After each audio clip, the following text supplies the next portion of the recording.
Any of you guys fans of the turn-based RPGs from the PS1 era? If you are, I got a game for you. It's called Legrand Legacy. It's developed by Semisoft and published by another indie.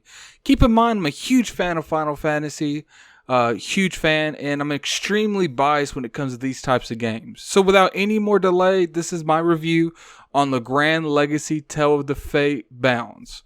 On the Nintendo Switch, will run you for about $20. So let's go ahead and start the review. Legrand Legacy has you starting your adventure as Finn, a slave made to fight in a coliseum. The story of this game is actually one of the highlights. I found myself wanting to know what was going on and why the world is in the shape that it's in. The world of Legrand is massive and in great detail, from different races and an amazing lore of the world.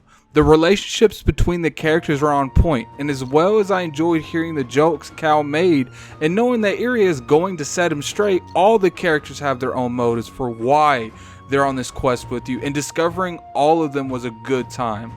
Another good thing about the story is the side quests. I really felt like they were unique and they were worth doing. Some side quests give you money, some give you receipts for, new weapons and consumables that you can use, like potions, things like that. Let's talk about gameplay. Legrand Legacy is a turn-based RPG centered on a narrative experience. Think Final Fantasy from PS1 and the PS2 era. One of the unique features I do want to point out in this game is the ability to switch out of characters on the fly to adapt to whatever situation that you're currently in. I've only seen this really in one other game, and that's Final Fantasy X. The reason this is a good thing in Legrand Legacy is it actually has a damage system that lets you do more damage depending on what weapons you use and what attacks you use. Some are weak to slashing attacks, so the sword does more damage. So if you're weak to slashing and, let's say, fire, Finn does slashing and he does fire attacks, so your attacks even do more damage than what it would have initially done if you would have attacked him. The game has a crafting system that lets you use the materials that you have acquired defeating monsters, and it lets you make new weapons, lets you make new potions, any kind of consumables really. And I'm always about any kind of crafting system in really any game, but especially in these games because it gives the game a lot more playability, lets you grind for stuff. During the battle there is a mini game that I do want to point out. For those of you that haven't really played games like this, think about Lost Odyssey. Maybe some of you played that where you had to match the ring up to do more damage. Well, this has a similar thing where you have to press a certain button depending on what's on the screen. But I do feel like I want to warn you guys that if you don't get it, I feel like it determines a huge percentage that you actually hit your opponent. So if you don't get it, there's a good chance that you'll miss entirely. What I do like about this game is when you level up, you'll notice it's not like your typical Final Fantasy game or any kind of turn-based JRPG in general. You level up like you would normally do in Dark Souls games, with the twist actually. Abilities in this game are called Grimoire, and the way you obtain them is to level up a certain point in your skill tree to unlock that ability. And it will tell you on the screen what you need and how many you need and what section. I love this design gameplay choice. It makes this game feel extremely unique. There's also a really fun mini game that you can play on this. Think about Risk, but it's not really Risk. It's just I'm giving you like an aspect. I'll put it in the background so you can see it.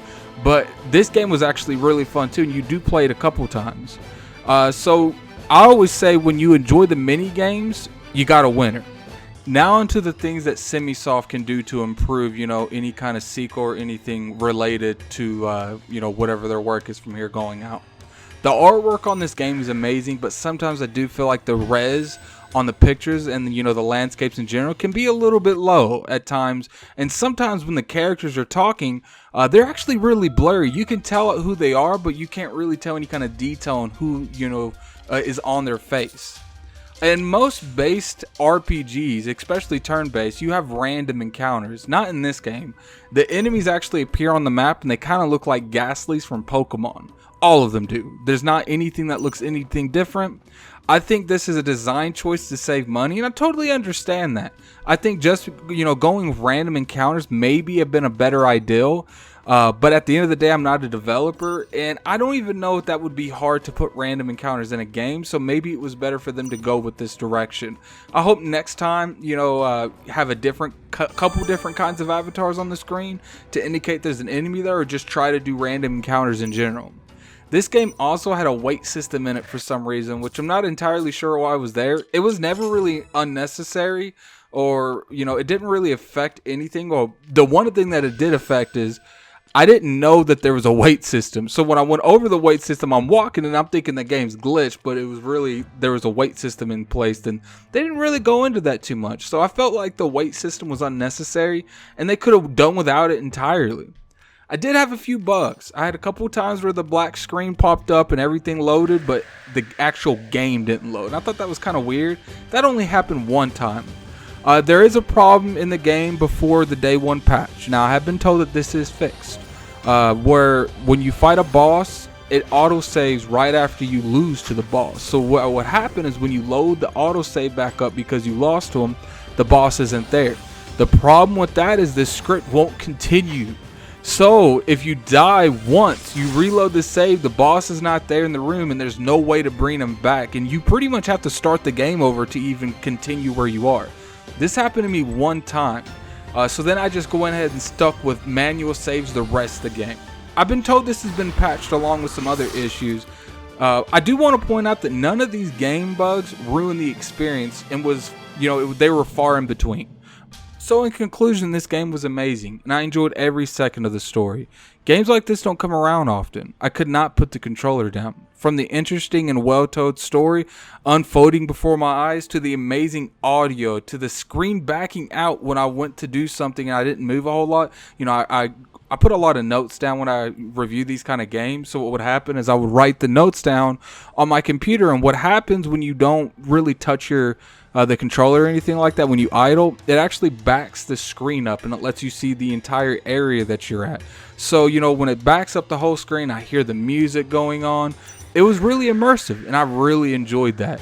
And I can honestly say this game is a treat, especially for $20. It's highway robbery, to be honest with you. Is it perfect? Of course not.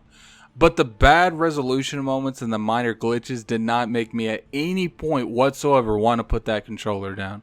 Legrand Legacy is one of the best games on the Switch, hands down, and I highly recommend it, especially for $20. Tell me what your favorite Final Fantasy is in the comments section. Very curious on that. Did you pick this game up? And if you did, tell me, you know, what you felt about the game in the comments section as well. Definitely share this video if you don't mind. Like it. I always like my content get to as many people as possible. This is Gaming Addict. Until the next review, I'm out of here. Peace.